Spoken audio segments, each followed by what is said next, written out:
Picture this: 480 Marines surrounded on three sides, ammunition running dry, enemy muzzle flashes lighting up every ridge like angry stars, command already drafting the casualty list. The handbook said, hold position. The handbook said, wait for clearance.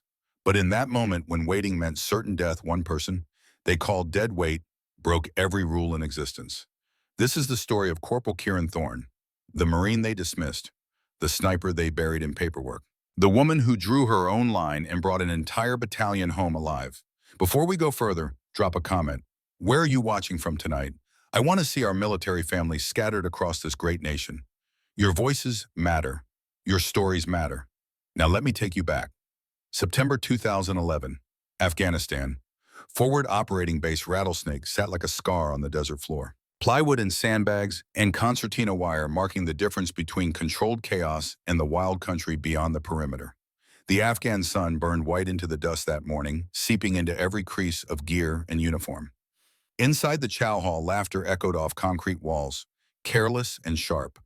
The sound of Marines filling their plates before another patrol into country that wanted them dead. But far from the clatter of metal trays and the banter testing each other's nerve, one figure sat alone, cross-legged on a weather-beaten tarp outside the armory, rifle laid across her lap with the reverence some men reserve for Holy Scripture.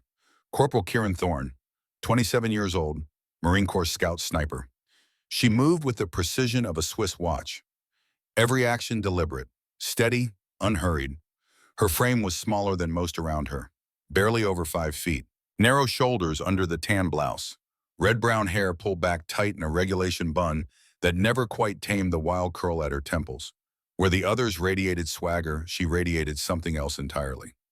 Control. She ran a cleaning cloth through the bore of her M40A5 rifle. 24 inches of precision machined barrel. Schmidt and Bender scope, suppressor that would keep her shots quiet enough that targets wouldn't know where death was coming from. Her fingers checked the bolt face, knew every millimeter of steel. Then she jotted notes into a small spiral notebook balanced on her knee, the kind you could buy at any corner store for $2. But the contents would make generals weep.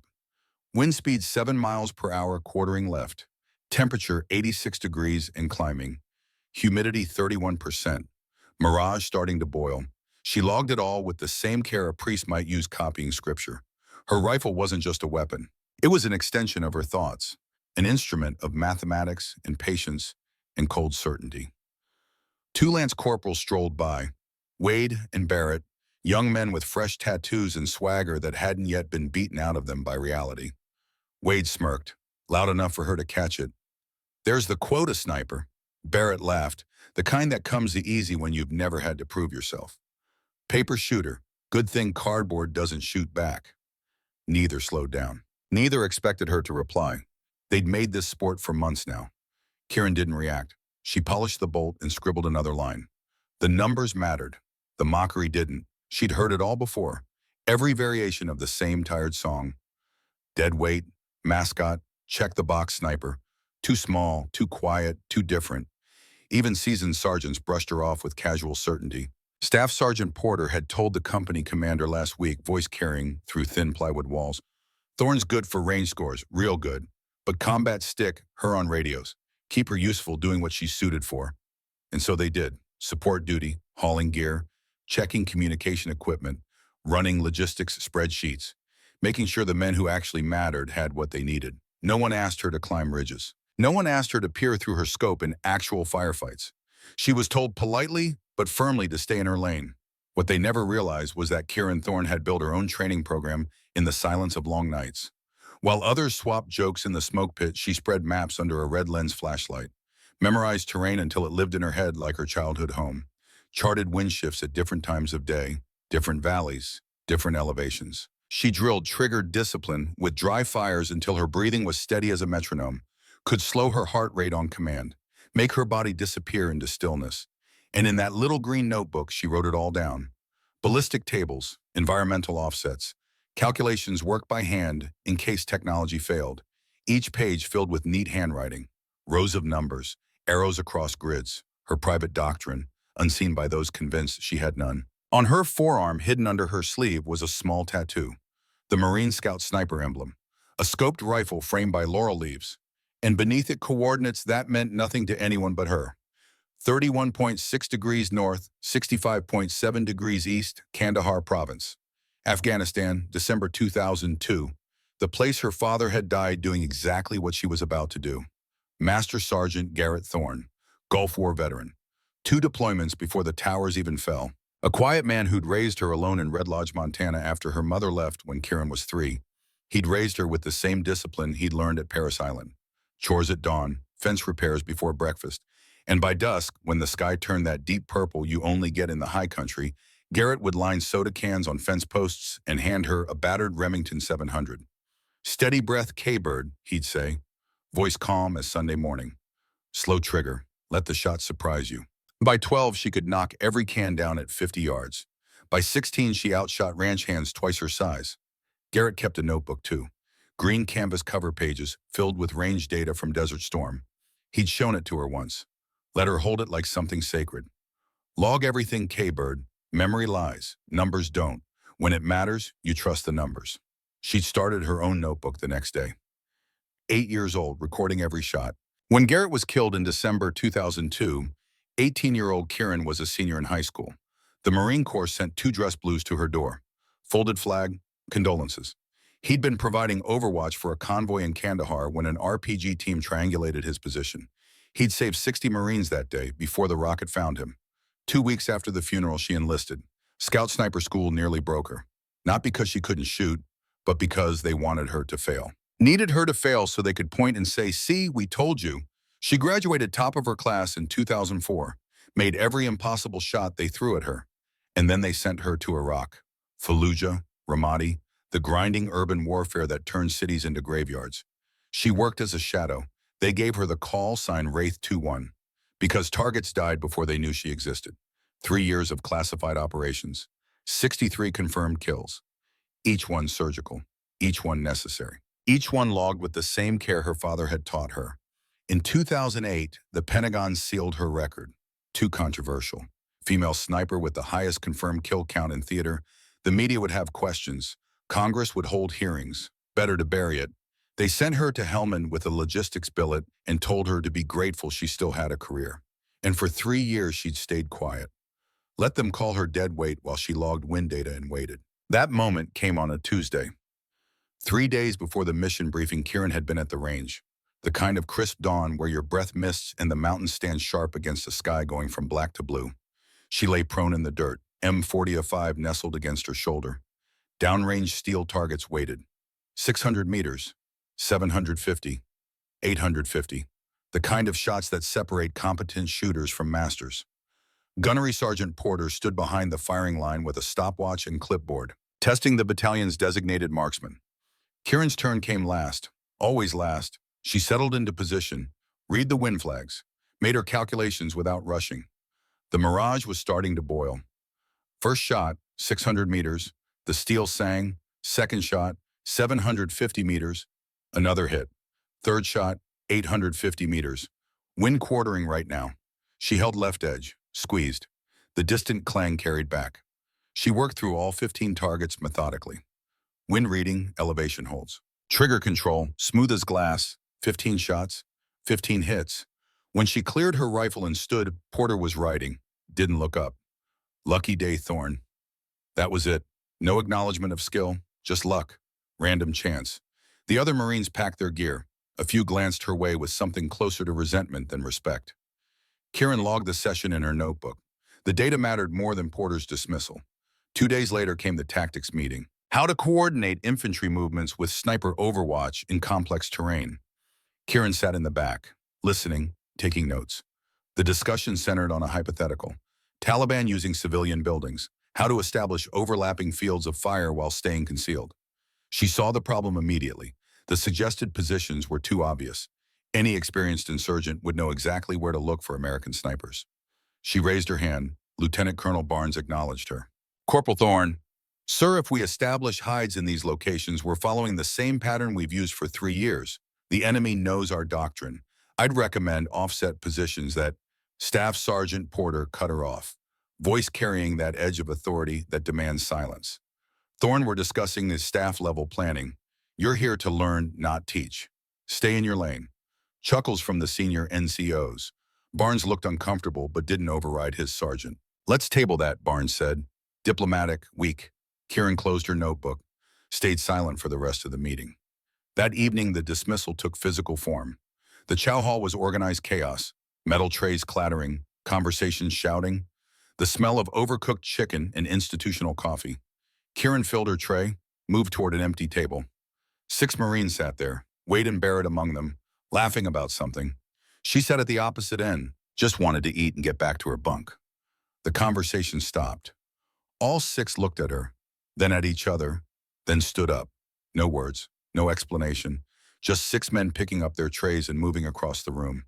Kieran sat alone, ate in silence while conversations bubbled at every other table.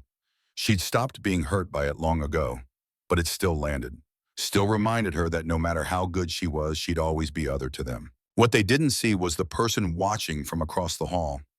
Lieutenant Bryn Ashford, 29, intelligence officer, one of 3 female officers in the battalion, blonde hair, sharp blue eyes. She'd been watching Kieran for weeks, with curiosity, not hostility, because Ashford had access to personnel files. She'd been doing security clearance checks, making sure everyone deploying had clean records. And she'd found something that didn't make sense. Corporal Kieran Thorne's service record had a gap, 3 years, 2006 to 2008. Where there should have been duty stations and evaluations, there was just a note, classified. Contact HQ, MC. Ashford had made the call. The voice on the other end had been polite but firm. That information is sealed, ma'am, need to know only. She'd pushed gently. Can you at least tell me her MOS during that period? A pause, typing. 0317, Scout Sniper, but that's all I can confirm. Ashford had hung up, stared at the file, a sniper with a 3-year gap, classified at Pentagon level, now relegated to logistics like she couldn't be trusted with a rifle. Watching Kieran sit alone while 6 Marines avoided her, Ashford decided it was time to find out why. The next day, she found Kieran in the armory. Late afternoon, most of the battalion at dinner. Kieran was cleaning her rifle, the same meticulous ritual. Corporal Thorne, Ashford kept her voice neutral. Kieran looked up, controlled surprise, stood. Ma'am, at ease, this isn't official. Ashford pulled up an ammo crate, sat. I want to talk about something, off the record. Kieran's shoulders tensed slightly. I've been reviewing files, security clearance stuff. I noticed something unusual about yours. Silence. You have a gap, 3 years, classified by HQ, MC. When I called to inquire, they shut me down faster than I've ever been shut down. She paused. Want to tell me what that's about? Kieran set down her cleaning rod, looked at Ashford with eyes that had seen things most people couldn't imagine. With respect, ma'am, if it's classified, I can't discuss it. Can't or won't. Both. Ashford leaned forward. I reviewed your sniper school records. Top of your class. Perfect scores. Instructors wrote you were the best natural shooter they'd seen in a decade. She let that hang. So why are you running logistics instead of doing what you were trained for? Kieran was quiet, weighing something. Finally, politics, ma'am.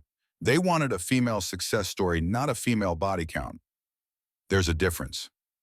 Body count, confirmed kills, how we keep score. Kieran's voice was flat. When a woman does it better than most men, it becomes a PR problem. So they buried it, transferred me, told me to be grateful. Ashford felt something cold settle in her stomach. How many? Kieran looked at her steadily. Enough to know that Sangin Valley is wrong. Enough to know that when Colonel Webb sends 480 Marines into that terrain with bad intelligence, he'll be sending them to die. The words hung like a bomb. You think the mission is compromised. I think the terrain analysis is incomplete. The intelligence is optimistic at best. And we're about to lose good men because people in air-conditioned rooms made decisions based on satellite photos instead of experience. Ashford studied this quiet corporal everyone dismissed. If you're right, why didn't you push harder in the briefing? Kieran's smile was bitter. Would it have mattered? Would Webb have listened to dead weight? No, Ashford knew that with certainty. What are you going to do? My job, ma'am, monitor communications, track logistics, stay in my lane. Kieran went back to her rifle. Unless something happens that requires a different skill set. Ashford stood, started to leave, then turned back. For what it's worth, I believe you. About the valley. And I'm going to make sure people know I said so. On the record. Kieran looked up. Something like gratitude flickered. Thank you, ma'am. But they won't listen. They never do. Not until it's too late. Ashford left with her mind spinning, went straight to her quarters. Started writing a memo. Formal concerns about the intelligence assessment for Operation Iron Fist, requesting additional reconnaissance, suggesting delayed deployment. She submitted it through channels. It was acknowledged. Filed. Ignored. 18 hours later, Operation Iron Fist briefing was called. The briefing tent was packed. 480 Marines with attachments tasked to sweep Sangin Valley. Intelligence called it lightly defended. 15 to 20 Taliban fighters expected. Routine counterinsurgency. Secure the area. Stabilize the population. Be back by dinner. The map showed ridge lines and open ground. The intelligence brief painted it as simple. Kieran sat in the back with her notebook, read the terrain with eyes that had seen what topographic lines meant in reality. The contour lines screamed danger. Narrow approaches, high ground on three sides, a valley shaped like a coffin. Kill zones stacked on kill zones, textbook ambush site. She raised her hand, calm and steady. Sir, have we considered this valley being a deliberate trap? These terrain features could conceal a significant enemy force. The geometry is too perfect. Colonel Marcus Webb was running the briefing, 54 years old, silver hair, 3 deployments, a man who believed in the chain of command and following procedures to the letter. He barely looked at her. Corporal Thorne, you're assigned to logistics tracking. Strategic planning is above your pay grade. I appreciate your enthusiasm, but let's leave tactical analysis to those trained for it. Chuckles rippled through the tent. Someone muttered loud enough, dead weight wants to play general. Kieran closed her notebook, stayed silent. When the briefing ended, Marines geared up, joked about how quick this would be, how the Taliban were probably already running. 480 Marines climbed into trucks and Humvees, rolled toward the valley with confidence, untouched by doubt. Kieran remained behind. Support duty, monitor communications, stay out of the operational lanes. But as the dust of departing vehicles drifted across the compound, she felt the weight of every line she'd drawn on maps. She had envisioned this valley long before the orders dropped, pictured exactly how it would close around them, like a fist, like a coffin, like the valley that had killed her father. There was one pair of eyes in that briefing tent that had seen something different. Master Gunnery Sergeant Frank Callahan, 58 years old, weathered face like boot leather left in the sun. A career Marine who'd served in the Gulf War alongside Garrett Thorne. He'd been standing in the back, watching Kieran with attention that meant something. When everyone else filed out, Callahan lingered, caught her eye, nodded once. Recognition. That evening, as Kieran performed her pre-combat checks on gear she wasn't authorized to use, she found something tucked into her plate carrier. A small piece of paper. Folded once, the handwriting was cramped, efficient. Your father saw this valley in 91. Same geometry. Trust your instincts. The numbers don't lie. FC, she read it 3 times, felt something shift in her chest. Callahan knew, had always known, knew about Wraith 2-1, knew about the sealed record. And he was telling her that when the moment came, she'd have at least one person who wouldn't stop her. Kieran folded the note, tucked it beside her father's dog tags. She went back to cleaning her rifle, logged the evening's conditions, calculated holds for distances she wasn't supposed to be shooting, and waited. The Tactical Operations Center hummed with controlled chaos the next morning. Radio operators monitoring multiple nets, intelligence analysts watching drone feeds, officers coordinating movement across digital maps. Kieran sat at a communications console, headset on, clipboard in front of her, tracking call signs and grid coordinates. The convoy chatter was routine. Lima 1, this is Lima 6, passing checkpoint Alpha, all vehicles accounted for. Copy Lima 6, continue to Bravo. Roger, out. The drone feed showed 6 Humvees and 12 trucks moving along a dirt road. From above, it looked like a snake. Kieran watched, compared it to the map she'd memorized, 20 minutes from the valley entrance.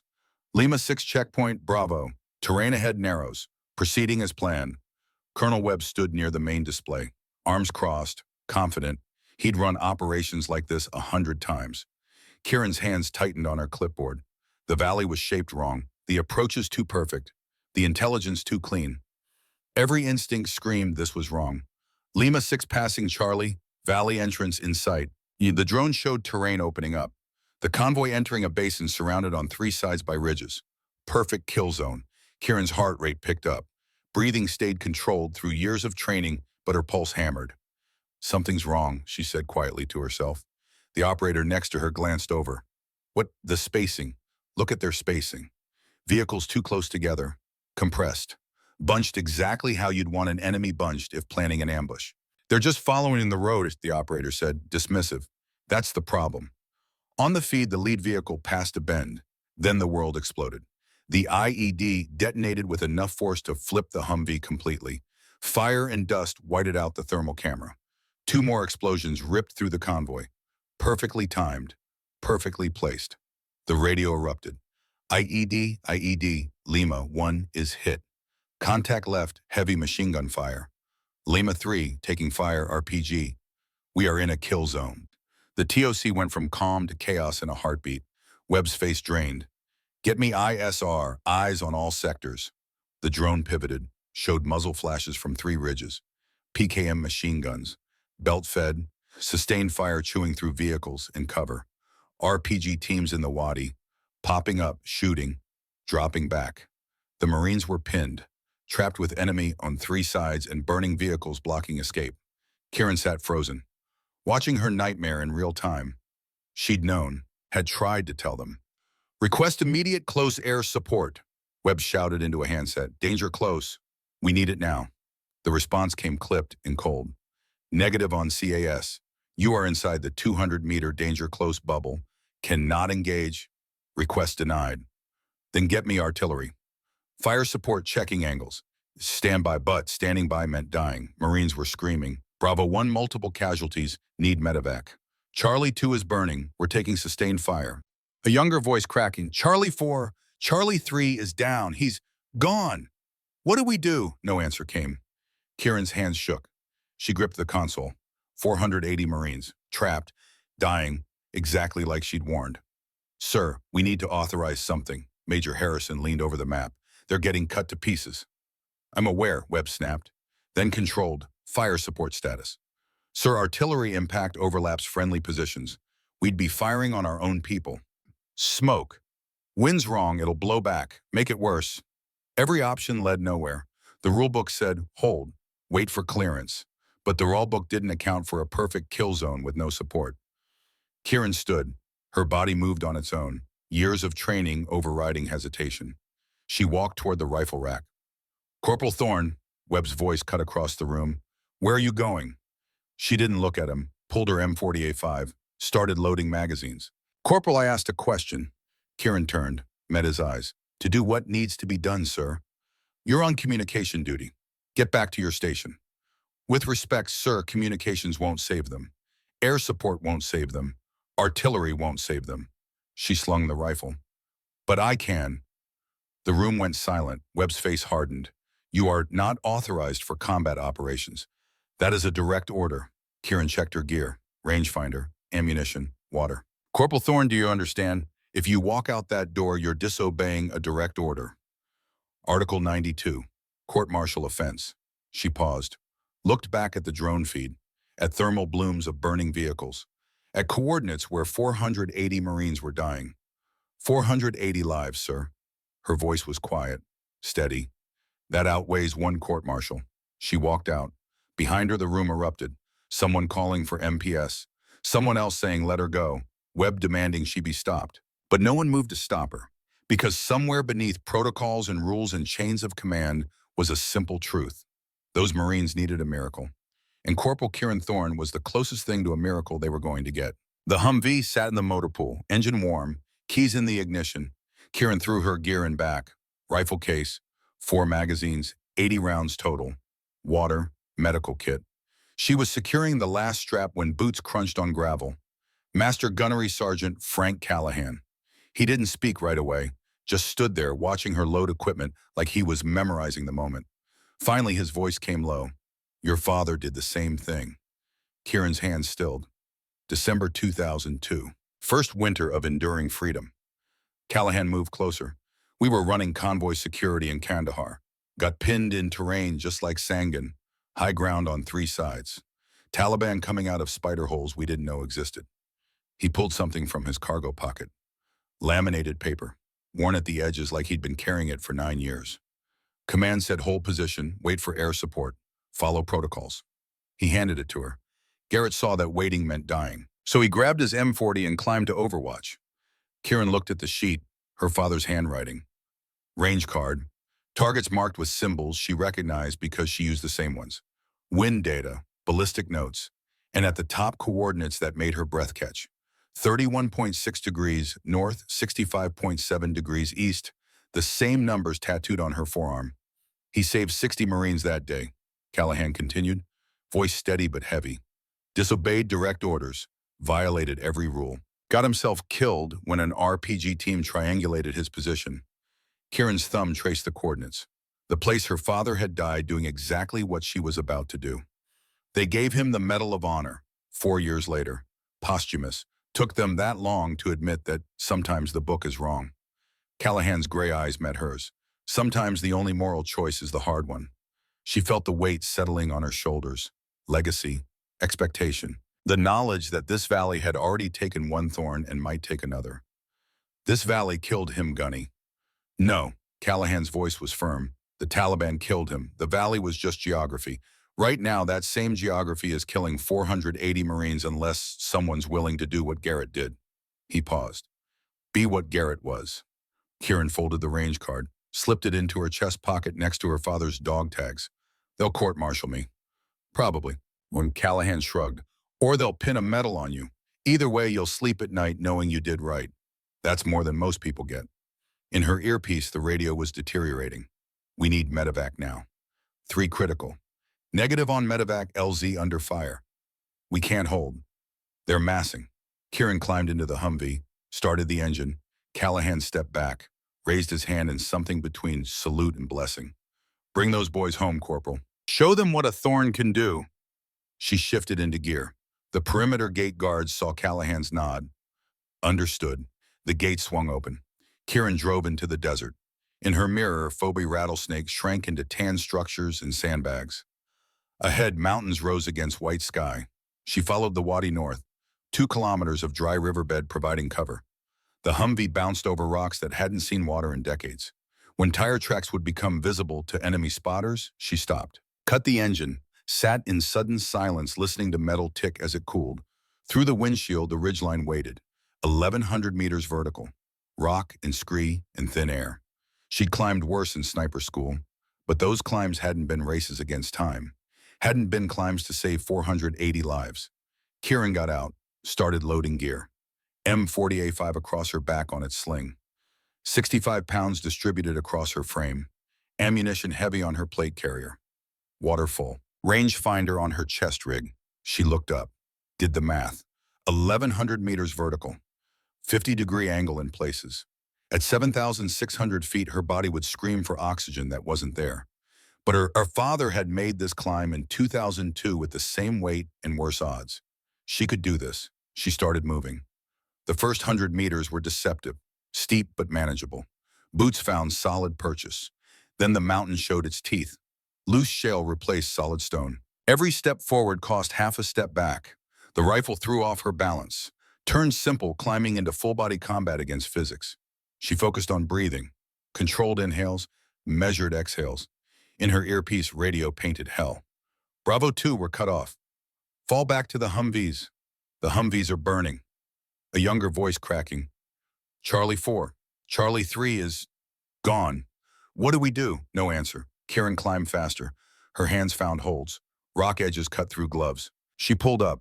Planted boots. Pushed. Repeat. Blood soaked into her gloves. Didn't matter. Higher. At 400 meters elevation gain, her lungs burned. Air was thinner. Each breath only partially filled her chest. She took a knee behind a boulder. Let her heart rate come down. Checked her watch. 14 minutes climbing. 700 meters to go. Below, smoke rose. Black columns marking burning vehicles. From this height, the convoy looked like toys, but the screams in her radio were real. Medic north side. All corpsmen are down, do it yourself. I don't know how, too much blood. A young Marine discovering training doesn't prepare you for watching friends die. Kieran forced herself up, kept climbing. At 600 meters, her quads were molten lead. Every step sent pain through muscles wanting to quit. She thought about her father. Garrett climbing this terrain in December 2002, cold instead of heat, frost instead of dust. Same weight, same altitude, same knowledge that men were dying while he struggled upward. He hadn't quit. She thought about the coordinates on her arm, the place he'd fallen, the legacy that wasn't medals, but this, when it matters, you do what needs to be done. Her boots kept moving. At 800 meters, her vision tunneled, altitude sickness creeping in. She forced herself to breathe deeper, forced oxygen into desperate blood. Radio was getting worse. We can't hold, then fall back.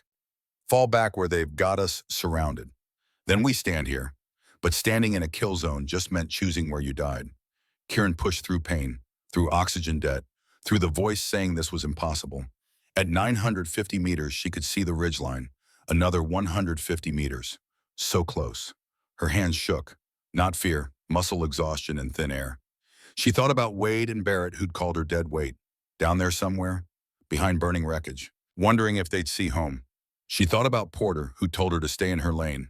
Down there too. Maybe already dead. She thought about Webb, who'd dismissed her warning, and she kept climbing. This wasn't about vindication. This was about the mission, about doing what training demanded, what her father's example required, what 480 Marines needed. At 1,000 meters, her boots hit the ridgeline. She collapsed, lay flat on rock hot enough to burn, let her lungs fight for air, let her heart hammer against ribs. 30 seconds. She gave herself 30 seconds to be human, then forced herself to her knees, to her feet, found position behind an outcrop hiding her silhouette, dropped prone, pulled the M40A5 around, and for the first time since leaving base, looked through her scope at Sangin Valley. Chaos made visible.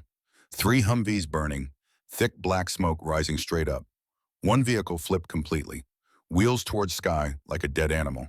Marines scattered behind whatever cover they could find, some vehicles not burning yet, some rocks barely big enough, some just shallow depressions that wouldn't stop a rifle round but were better than nothing. Enemy fire from 3 ridges simultaneously. Muzzle flashes, PKM machine guns, sustained fire, tracers arcing like deadly fireflies. In the Wadi RPG teams repositioning, setting up for another volley against Marines with nowhere to run. On the northern slope command element, men moving with purpose, directing fire, coordinating slaughter. Kieran pulled out her notebook, opened to a blank page, started logging targets with methodical care. Primary threat, P, KM position, Eastern Ridge. Range 870 meters. Elevation 12 degrees. Wind quartering right 11 miles per hour. Mirage boiling moderate. Secondary threat, RPG Team Wadi. Range 940 meters. Slightly downhill. Less wind. Tertiary threat, command element, northern slope. Range 120 meters. Uphill shot. Hardest geometry. Maximum impact. She adjusted her scope. Chambered around. The bolt cycling lost in wind. The M40A5 settled against her shoulder like it had been made for her body. She controlled breathing, slowed heart rate through will. Then her radio crackled. Deeper voice, calmer. The kind that came from men who'd been in worse. Unknown shooter on ridgeline. Identify yourself. Navy SEAL, had to be. Embedded with the battalion, Kieran hesitated. Once she identified, this became real. Official. No walking back. But there was no walking back anyway. She keyed her shade. Wraith 2-1. Silence. Stretched. Waiting. Then the voice came back. Slower. Say again, your last. Wraith 2-1. Marine Scout Sniper. I have eyes on your position and I'm about to provide overwatch. More silence. Gears turning. Connections being made. When the voice returned, it carried something between disbelief and awe. Wraith 2-1 was, that operator had confirmed kills in Fallujah and Ramadi, 2006 to 2008. Record sealed, classified at Pentagon level.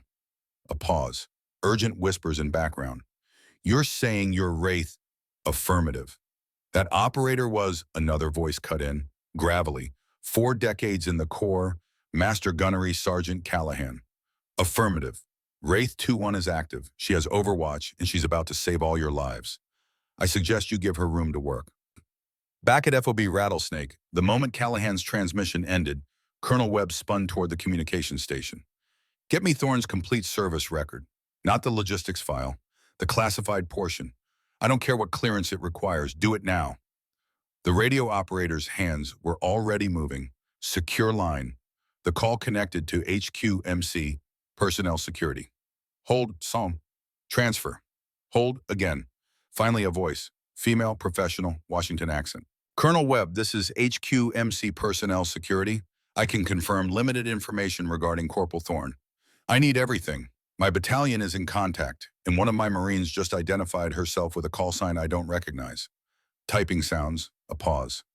Sir Corporal Kieran Thorne previously served as a scout sniper under classified call sign Wraith 21 from 2006 to 2008. Her record from that period is sealed at Pentagon level due to operational security concerns and political sensitivity.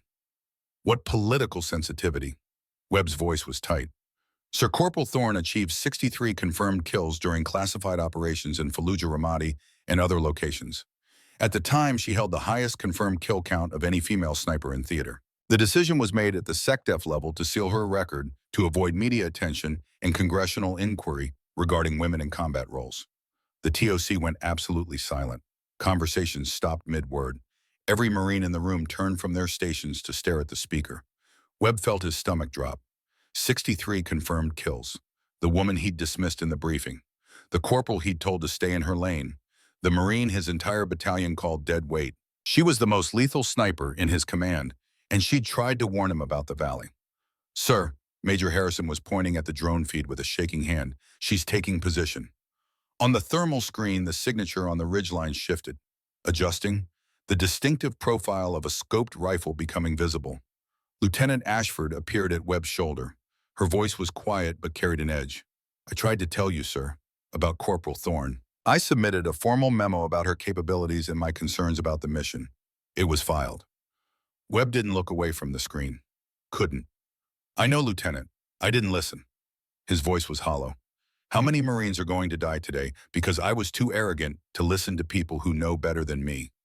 On the ridgeline, Kieran had tuned out everything except the mathematics of death. Wind, 11 miles per hour, quartering right. Range, 870 meters to primary. Elevation, 12 degrees uphill. Temperature, 94 Fahrenheit. Altitude, 7,600 feet. Humidity dropping as the day heated. She made her calculations in seconds. Years of training compressed into reflex. Adjusted her scope. Let breathing settle into rhythm she'd practiced 10,000 times. Inhale. Exhale. Pause in the space between heartbeats where the rifle was absolutely still. Squeeze. The suppressor kept the sound from being at full crack. More like a hard cough that wouldn't carry in wind. The rifle bucked against her shoulder. Familiar. Comfortable. Like coming home. 870 meters downrange. The PKM gunner's head snapped back. He dropped behind the gun like someone cut his strings. The machine gun went silent. For one perfect moment, the entire valley held its breath. Then the radio erupted. What the hell was that? Did someone... The PKM just went down. Who's shooting? Kieran was already working the bolt. Smooth. Practiced. Brass ejected in a golden arc. New round chambered with a metallic snick. She swung to secondary target. RPG team in the wadi. 2 men, 1 holding launcher, 1 feeding rocket. Getting ready to send 40 millimeters of high explosive into the largest cluster of Marines. She found the loader in her scope. The man keeping rockets coming. Range 940 meters. Slightly downhill. Less wind effect. Different hold. She adjusted, breathed, fired. The loader crumpled. The rocket clattered into dirt. Unfired, harmless. Another hit, someone's taking them out. Where's it coming from? I don't see anything. The SEAL's voice cut through confusion. Commander Rourke, calm despite everything happening around him. That's Wraith. She's on the ridgeline, providing overwatch. All Marines use the gaps she's creating. Move to better positions now. This is your window. In the TOC, Webb was watching the drone feed with something approaching religious awe. 2 shots. 2 kills. At ranges that most shooters couldn't make on a training range, with unlimited time, let alone in combat with lives on the line. My God, he whispered. She really is Wraith. A captain nearby, younger, still processing, Sir Wraith 21 was supposed to be a legend, something we told new snipers in school to motivate them. I didn't think... She's real, Webb said, voice flat, and she's the only thing standing between our Marines and a massacre. On the ridgeline, Kieran was already transitioning. Basic counter-sniper doctrine drilled into her at school. Never fire more than twice from same position. The enemy would be scanning for her now, looking for muzzle flash, movement, scope glint. Anything giving away her location. She low-crawled 10 meters north, slower than she wanted, careful to keep her silhouette below the ridgeline crest. Found another hide behind scattered rocks. Settled in, let her breathing normalize. Scanned for her third target, The command element, range 120 meters. The hardest shot yet, maximum distance for the M40A5. Uphill. Wind increasing as the day heated the valley floor and created thermals. But she could see him through her scope, the man directing the ambush. Pointing, shouting orders she couldn't hear but could see in the way fighters responded, coordinating fires that were still killing Marines. Take him out and the rest would falter. Disrupt the command structure and you disrupt everything. She dialed her scope to maximum magnification. At this range, she had to account for everything. Bullet drop significant at 120 meters. Wind drift quartering right stronger, now maybe 13 miles per hour. Coriolis effect at this latitude, Earth's rotation would push the bullet slightly right. Temperature affecting powder burn rate and therefore muzzle velocity. Altitude affecting air density and therefore drag. She made the calculations. Years of training, thousands of rounds downrange, muscle memory and mental mathematics working together. Held left edge of her target, elevated for massive drop. Accounted for wind that would push the bullet during its 1.4-second flight. Controlled her breathing until her chest barely moved. Found the space between heartbeats where the world went perfectly still. Squeezed. The bullet left the barrel at 2,550 feet per second, began dropping immediately. Wind grabbed it, pushed it right. Gravity pulled it down in a graceful arc. 1.4 seconds. An eternity. Through her scope, Kieran watched the commander drop mid-gesture. One moment pointing at Marine positions. Next moment gone.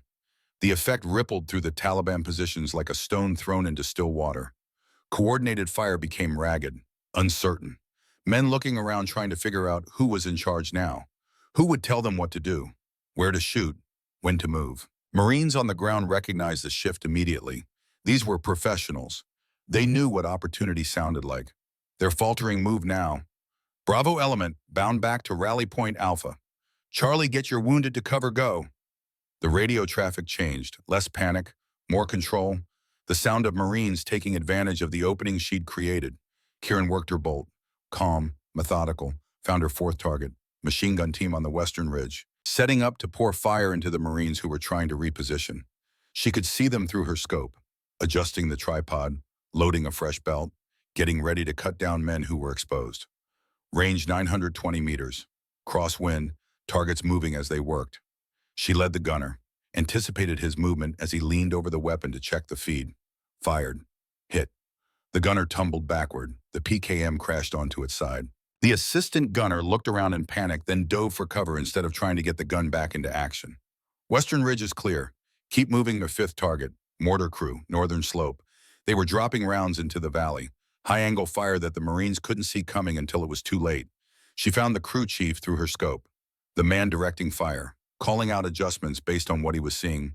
Range 1,050 meters. Fired. The crew chief went down. The mortar fire stopped. The crew scattered. Sixth target. Squad leader trying to rally fighters for a counterattack. She could see him through her scope. Grabbing men, pointing toward Marine positions.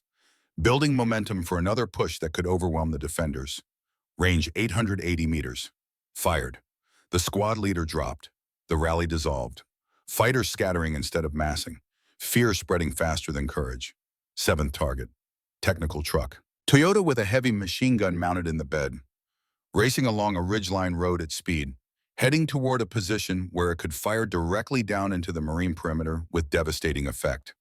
Moving target. Range increasing as it drove. Starting at 1,200 meters. Climbing to 1,250 as she tracked it. Kieran led the target, calculated for vehicle speed, for the angle of the road, for the wind that would affect the bullet during its flight. This was the hardest shot yet. Moving target, maximum range, multiple variables. She breathed, tracked, led, fired. The driver slumped forward over the wheel.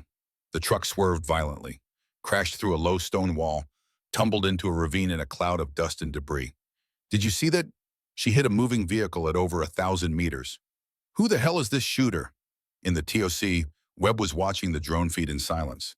His face had gone from command authority to something approaching shock. Watching thermal blooms appear on ridges where enemy positions had been seconds before. Watching the kill zone that should have been a massacre transform into a corridor. Watching one Marine with one rifle rewrite the entire geometry of battle. Major Harrison leaned over his shoulder. Voice quiet, awed. Sir, I've never seen anything like this. She's systematically dismantling their entire defensive structure. Solo. Webb nodded slowly, couldn't take his eyes off the screen. On the ridgeline, Kieran had transitioned to her third position. Low crawl, reset, established new hide behind different rocks. She was down to 52 rounds, 28 expended. She needed to start thinking about conservation. Make every shot count even more than before. In her scope, she saw something that made her pulse quicken. Enemy sniper, counter-sniper team, on the opposite ridgeline approximately 600 meters away, setting up a Dragunov SVD rifle, Russian-made, semi-automatic, effective to 800 meters in the right hands, and these looked like very experienced hands. The shooter was moving with professional efficiency, establishing a stable position, scanning methodically for her. This wasn't militia. This was a trained sniper. Kieran froze, didn't move, didn't breathe. If they spotted her, this became a different kind of fight, sniper versus sniper, and the Dragunov's semi-automatic capability gave them a significant advantage in a sustained duel. They could fire follow-up shots faster than her bolt-action M40A5.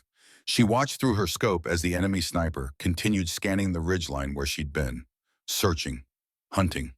The scope glinted in the sun, just for a fraction of a second, but enough. And then the enemy sniper fired. The crack of the bullet passing came simultaneously with the impact. Rock exploded 4 inches from Kieran's head. Sharp fragments stung her cheek, drew blood. The supersonic crack made her ears ring. Too close, much too close. She didn't move, didn't return fire. Not yet, because returning fire immediately would confirm her position, would tell them exactly where she was, would turn this into a shootout she might not win. Instead, she waited, counted seconds in her head, let the enemy sniper think they'd missed completely. Let them adjust. Let them shift position to get a better angle for their next shot. 5 seconds, 10 seconds, 15. Movement. The enemy sniper relocating. Just a few feet, but enough to silhouette himself against the lighter colored rocks behind him. Enough. Kieran already had her crosshairs tracking, already had the range. 620 meters. Slight uphill angle. Wind left to right now shifted from before. She didn't think, didn't hesitate. Just acted on training, so deeply ingrained, it was pure reflex. Fired. The enemy sniper pitched backward, disappeared from view behind the rocks. She worked the bolt immediately, chambered a fresh round, scanned for any other threats from that position. Nothing. Wraith 2-1, this is Rourke. The SEAL commander's voice was tight, professional but carrying undertones of serious concern. We saw that exchange on thermal. You good? Kieran touched her cheek. Came away with blood. Minor. Superficial. Affirmative. Enemy counter-sniper eliminated. Continuing overwatch. Copy that. Be advised helicopters are inbound. ETA 12 minutes. Can you hold that long? Kieran did the math quickly. Checked her ammunition count. 51 rounds remaining. 12 minutes. 480 Marines. 6 helicopters would need to land. 6 landing zones to cover. Unknown number of enemy fighters who would try to interfere with the extraction. The mathematics weren't favorable, but mathematics had never stopped her before. Affirmative, I can hold. She found her next target, and the next after that. Each shot was a paragraph in a story about precision, about training that became instinct, about the kind of skill that couldn't be taught in a classroom, only earned through years of dedication. The valley transformed under her fire. What had been a kill zone designed to trap and slaughter became a corridor. Space for Marines to breathe, to reorganize, to move, to fight back instead of just dying. Machine gun teams neutralized, mortar crews scattered, squad leaders eliminated. Anyone trying to coordinate a response taken out before they could organize. She was down to 46 rounds when the radio crackled again. All elements, this is Rattlesnake TOC. Confirm helicopters 12 minutes out. Begin consolidating casualties at designated LZs. Prepare for hot extraction. Commander Rourke's voice came back steady and calm. Roger TOC, we're consolidating now. Wraith has given us the breathing room we needed. Casualties are being moved. 41 rounds. Kieran transitioned again. Found a position with clear view of the valley floor. She could see Marines moving now, carrying wounded, establishing security perimeters around the areas where helicopters would land. The enemy was adapting, though, starting to understand that there was a sniper somewhere taking out anyone who exposed themselves. They were moving differently, using more cover, being more cautious, harder targets. She adjusted her strategy. Started targeting positions that could threaten the landing zones. Preemptive strikes on locations where enemy fighters could set up to engage the helicopters. 37 rounds. In the TOC, Major Harrison was coordinating the extraction with practiced efficiency. First bird will take critical casualties. Second and third will take walking wounded and security element. Fourth through sixth will take remaining personnel. Webb nodded, then keyed the radio himself. Wraith 2-1, this is Rattlesnake 6. We're going to need suppressive fire on the LZ approaches during extraction. Can you cover multiple zones simultaneously? Kieran's response was calm, professional, like she did this every day. Affirmative 6, send me the coordinates. Harrison read off 6 grid locations. Kieran logged them in her notebook with the hand that wasn't on her rifle. Calculated ranges to each, adjusted for different angles and wind conditions at each location. Copy all 6 grids, standing by. She repositioned, found a spot with lines of sight to all 6 landing zones. It wasn't perfect. Some positions would be harder to cover than others, but it was the best available. 37 rounds, 6 landing zones, probably 20 to 30 high-value targets near those zones. The math was getting very tight. On the radio, she could hear the helicopters now. The distinctive whop, whop, whop of rotor blades beating the air, getting closer. Flight of 6-5 minutes out. Roger flight, be advised LZ is still hot, taking intermittent fire from North Ridge. Kieran swung her rifle, found the muzzle flash. Range 790 meters. Small arms fire. A fighter with an AK trying to hit Marines on the ground. She put him in her crosshairs. Fired. The flash stopped. LZ-1 threat neutralized. 36 rounds. The fight was entering its final phase. And Kieran intended to make sure every single Marine made it onto those helicopters alive. The first Chinook came in low and fast, rotors hammering the air into submission, kicking up a dust storm that turned the landing zone into a brownout. The pilot was good, brave, flying into a hot LZ without gunship escort because time was everything and Marines were dying. LZ-2 taking RPG fire from the Wadi. Kieran swung her scope. Found them. 2-man team, range 1,010 meters. The loader was feeding a rocket into the tube. The gunner was already aiming at the incoming helicopter. No time for perfect shot placement. No time for careful breathing. She fired. Transition. Fired again. Both men went down. The RPG toppled over unfired. LZ-2 clear. 34 rounds remaining. The first helicopter flared hard, touchdown in a cloud of dust and debris. Marines sprinted toward it, carrying stretchers, moving with desperate speed, loading wounded while others formed a defensive perimeter. Enemy fighters tried to mass near LZ-3. Kieran could see them through her scope. 15 to 20 men gathering in a depression, getting ready to rush the landing zone when the next bird came in. She put 3 rounds into the group. Not random fire, precision shots, each one dropping a fighter who looked like he was organizing the others. The group scattered. 31 rounds, first helicopter, loaded, lifted off in a thunderous roar, banked hard left, climbed fast, got clear. Second bird coming in to LZ-2. Taking fire on approach, Kieran found the shooter, PKM position that had somehow survived her earlier sweep. Range 880 meters. The gunner was tracking the helicopter, leading it, getting ready to pour fire into the cockpit.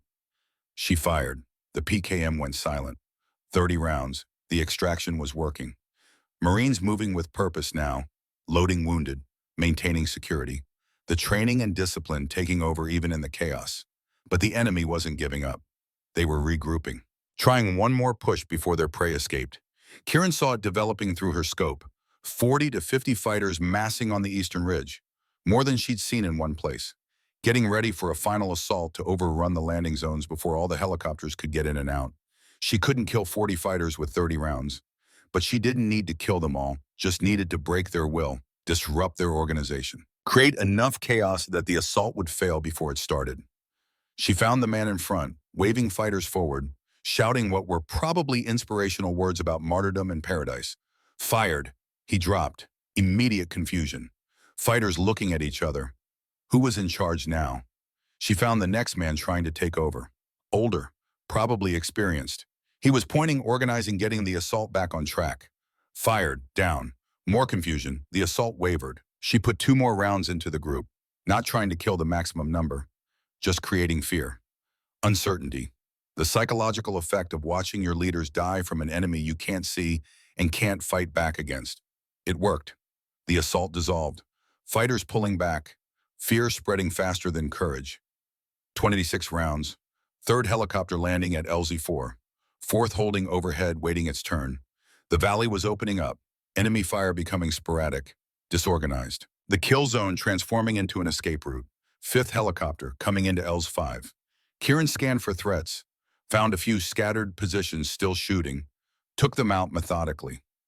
One shot, one kill, no wasted ammunition, 21 rounds. Last bird inbound, final chalk, get ready to move. She kept scanning, kept covering, kept making sure that no Marine would be left behind because she missed a threat. The sixth helicopter touched down at LZ-6. The last Marine sprinted aboard, security element backing up, still firing, still protecting their brothers. Last chalk is up, all souls aboard. Commander Rourke's voice came through strong and clear. Wraith 2-1, this is Rourke. We are clear of the valley. 480 Marines accounted for. 0 left behind. That was all you. Kieran didn't respond immediately. Just watched through her scope as the last helicopter lifted off. Watched it climb, bank, join the others in formation. Watched all 6 birds disappear into the distance, carrying every single Marine who'd driven into this valley that morning.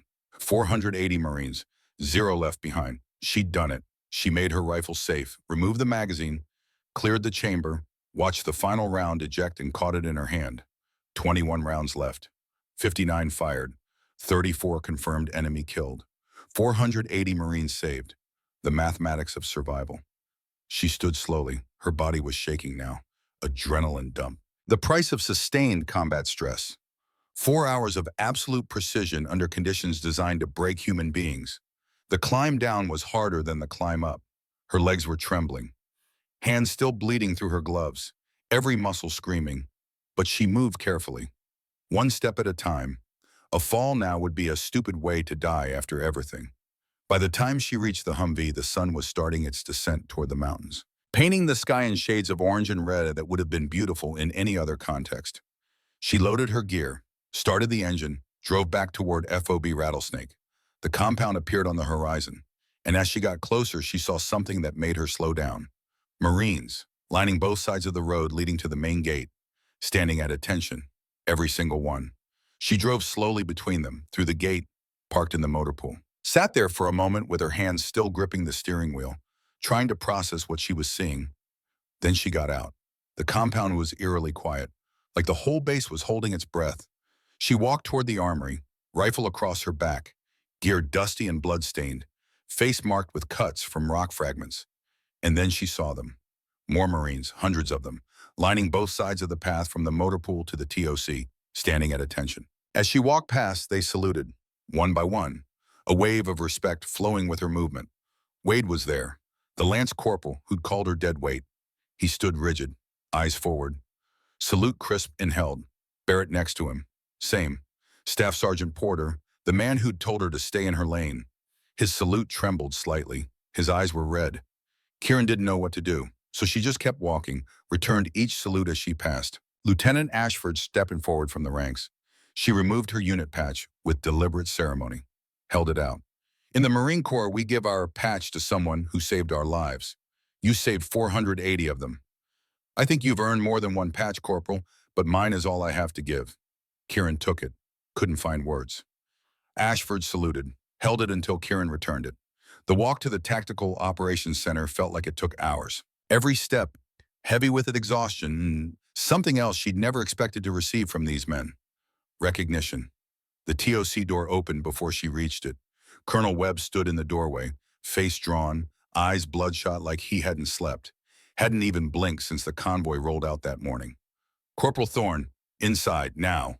His voice was hard. Command voice. The voice of a man about to enforce discipline. Kieran followed him in. The room was full. Major Harrison. Intelligence officers. Staff NCOs. Master Gunnery Sergeant Callahan in the back, arms crossed, face unreadable. Webb closed the door, turned to face her. For a long moment, he just looked at her. Really looked at her. Maybe for the first time since she'd arrived in his battalion. Corporal Kieran Thorne, his voice was formal, official. You disobeyed a direct order from your commanding officer. Yes, sir. You violated established protocols. You left your assigned duty station without authorization. You took military equipment and departed the compound without clearance. Yes, sir. You put yourself in extreme danger. You operated without support, without backup, without any of the standard safety measures we use to protect our Marines in combat. Yes, sir. Webb's voice cracked, the formal tone breaking apart. You saved 480 Marines that I was about to lose because I was too goddamn arrogant to listen to someone who knew better than I did. He stepped forward, removed his combat action ribbon, the one he'd earned in Fallujah, the one he wore with pride, pinned it on her chest next to Ashford's unit patch. Then Colonel Marcus Webb, 54 years old, 3 deployments. By the book officer who believed in the chain of command above all else did something unprecedented. He saluted first. An officer saluting enlisted, breaking every protocol, making a statement that everyone in the room would remember for the rest of their lives. You did what I couldn't do, what the rule book wouldn't let me do, what my training and my experience and my ego prevented me from doing. His eyes met hers. You were right about the valley. You tried to warn me. I didn't listen. I dismissed you. And that dismissal almost cost 480 Marines their lives. That's on me. Those men are breathing tonight because you had the courage to disobey when disobedience was the only moral choice left. Kieran returned the salute. Still couldn't find words. Callahan stepped forward from the back of the room. The whole story needs telling, sir. About who she really is. About what she's done. Webb nodded slowly. I know. HQ-MC sent her full file after I demanded it. Wraith 2-1, 63 confirmed kills over 3 years of classified operations in Fallujah and Ramadi. Records sealed in 2008 because... He paused, looked around the room at the faces watching. Because the Pentagon didn't know what to do with a woman who was better at killing the enemy than most of our male snipers. Because they were afraid of the political fallout. Because they chose optics over effectiveness. He turned back to Kieran. They buried you in paperwork, assigned you to logistics, told you to be grateful you still had a career. And we all went along with it. We saw the logistics billet and we made assumptions. We saw a woman and we decided she couldn't be what our prejudices said she couldn't be. Major Harrison spoke up, voice quiet. Sir, what happens now? She did technically disobey orders. What happens now, Webb said slowly, carefully, is that I'm recommending Corporal Thorne for the Navy Cross, second highest decoration for valor we can award. And I'm personally going to explain to every general officer who'll listen why her record should be declassified immediately and why we need to fundamentally rethink how we identify, train, and utilize our most capable operators regardless of their gender. He looked at Kieran. You'll face an inquiry. That's unavoidable. The system requires it. But I'll testify that your actions were tactically sound, operationally necessary, and directly resulted in saving 480 American lives. Any court-martial board that convicts you for that would be a disgrace to the uniform. The room was silent, processing. Then Callahan spoke. There's one more thing that needs to be said, sir, about her father. Webb nodded. Master Sergeant Garrett Thorne, Medal of Honor posthumous. Kandahar, December 2002. Saved 60 Marines by providing solo overwatch in a situation almost identical to this one. Disobeyed orders, violated protocols. Died doing it when enemy fighters triangulated his position. Kieran felt tears threatening for the first time. Pushed them back. Same valley geometry, Callahan said quietly. Same impossible choice. Same result. Father and daughter, 9 years apart, both willing to sacrifice everything for their brothers. That's not coincidence, sir. That's legacy. That's what we're supposed to be. Webb turned back to Kieran. You have tomorrow off. Rest. Then we need to talk about your future. Because you're not going back to logistics duty. That's a promise. Yes, sir. She turned to leave. Corporal. Webb's voice stopped her. Thank you. Those 2 words don't even begin to cover the debt we owe you. But thank you. Kieran nodded, walked out into the fading light. She made it halfway to her bunk before her legs gave out. She sat down hard on a concrete barrier, put her head in her hands, let herself shake. A shadow fell across her. She looked up. Wade, the lance corporal who'd called her dead weight more times than she could count. He sat down next to her, didn't say anything for a long moment. Finally, I was in the second Humvee, the one that got hit by the IED. My truck commander died. Driver lost his legs. I got thrown clear. Was lying there in the dirt with my bell rung, couldn't hear anything, couldn't think straight. And then I heard it. This sound, like someone snapping their fingers. Pop, pop, pop, real quiet. But every time I heard it, one of them stopped shooting at us. He looked at her. I didn't know it was you. Didn't know who it was. Just knew somebody up on that ridge was keeping us alive. And I remember thinking, whoever that is, they're the best shooter I've ever gonna see. He stood, came to attention, saluted her. I called you dead weight, ma'am. I was wrong. I'm sorry. You saved my life. I won't ever forget that. Kieran returned the salute, watched him walk away. The next morning, she woke to find the entire battalion in formation outside her hooch. Every Marine who could stand.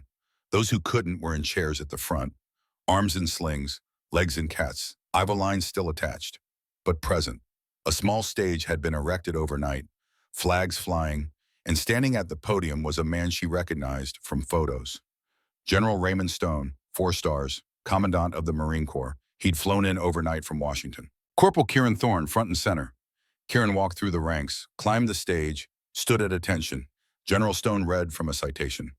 For extraordinary heroism and conspicuous gallantry in action against an armed enemy of the United States. Corporal Thorne, acting independently and without orders, provided precision sniper fire that neutralized 34 enemy combatants and enabled the successful extraction of 480 Marines from an ambush kill zone in Sangin Valley, Afghanistan. Her actions, conducted over 4 hours of sustained combat, reflect the highest traditions of military service in the United States Marine Corps. He pinned the Navy Cross on her chest, right next to her father's dog tags that she wore outside her uniform now. The battalion didn't cheer, didn't applaud. They came to attention as one. 480 Marines moving in perfect unison. And they saluted, held it. Kieran returned the salute, fighting tears, losing the fight. General Stone stayed at the microphone. He had more to say. There's something else that needs to be addressed here today. In 2008, we sealed Corporal Thorne's record. We did this for political reasons. We were afraid of controversy, afraid of questions, afraid that acknowledging a female sniper with the highest confirmed kill count in theater would create difficulties for us. His voice hardened. We were wrong, and I'm here to tell you that stops today. Effective immediately, Corporal Thorne's service record from 2006 to 2008 is declassified. Her 63 confirmed kills will be officially recognized. Her call sign Wraith 21 will be restored to her file. And the Marine Corps will be updating our doctrine on the employment of female snipers in combat roles. He turned to Kieran. We tried to make you invisible, Corporal. You refused to stay that way. The Corps is better for it. The nation is safer for it. And 480 Marines are alive because of it. The formation stood silent, processing the magnitude of what they were hearing. Then Wade stepped forward from the ranks, voice carrying across the compound. Ma'am, I called you dead weight. I was wrong, I'm sorry. You saved my life yesterday, I won't forget that. None of us will. Barrett stepped forward next. Same here, ma'am. Thank you. One by one, Marines stepped forward, apologizing, thanking, acknowledging. Porter came forward last, the staff sergeant who'd told Webb to keep her on radios. His face was wet with tears he wasn't bothering to hide. Corporal Thorne, Gunnery Sergeant Thorne. He corrected himself, looking at the commandant, who nodded. I was wrong about you. I let my prejudices blind me to your capabilities. I'm sorry, and I'm grateful you were better than my ignorance. 3 weeks later, Kieran was called to Colonel Webb's office. He had papers on his desk, official orders with the commandant's seal. You've been offered a new billet, chief instructor at Scout Sniper School, Quantico. You'd be training the next generation of Marine snipers, teaching them everything you know, everything you've learned. Kieran thought about it, about passing on her father's lessons, about training Marines who might one day face the same impossible choices she'd faced. I accept, sir. Good. You ship to Quantico in 2 weeks. He paused, looked at her with something approaching respect, maybe even admiration. There's one more thing.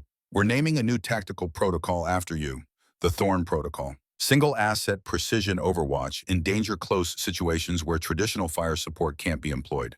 Your actions in Sangin Valley will be the doctrinal foundation for how we train and employ snipers going forward.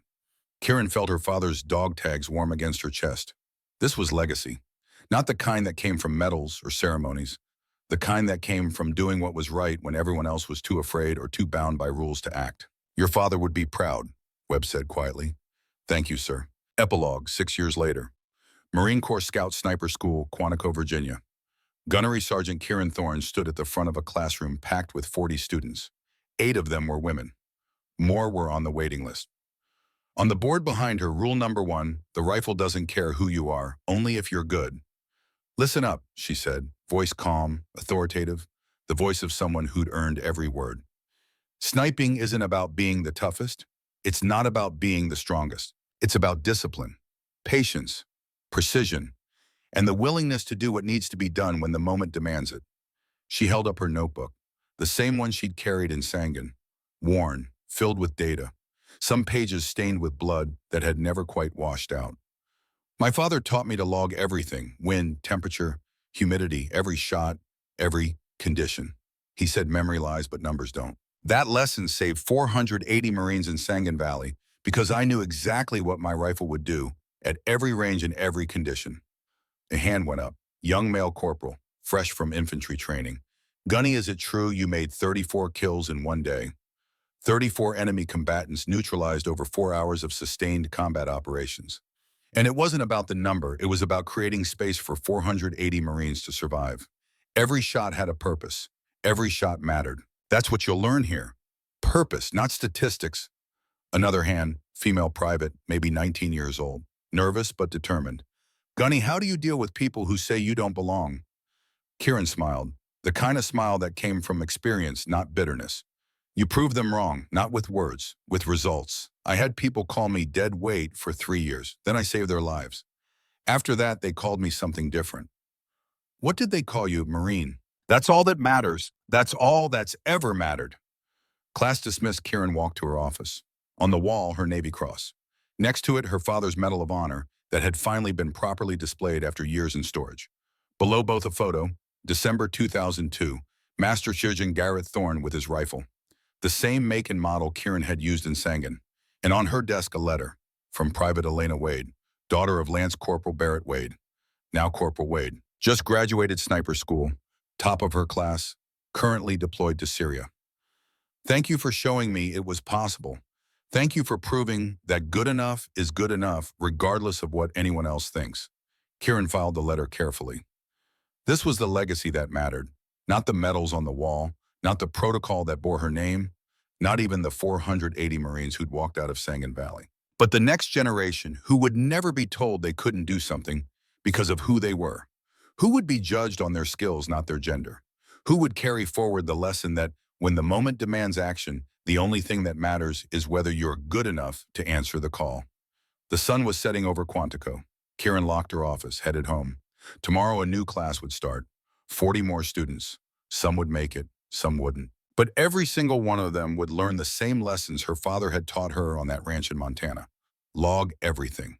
Trust the numbers. When it matters, do what needs to be done. And sometimes the person everyone underestimates is exactly the person everyone needs. 480 Marines knew that truth. They'd carried it home from Sangin Valley. And they'd never forget the ghost on the ridgeline who refused to let them die. Wraith 2-1. The Marine they'd called dead weight. The woman who rewrote the rules by following the only rule that truly mattered. Bring them home, no matter what. All of them. Zero left behind.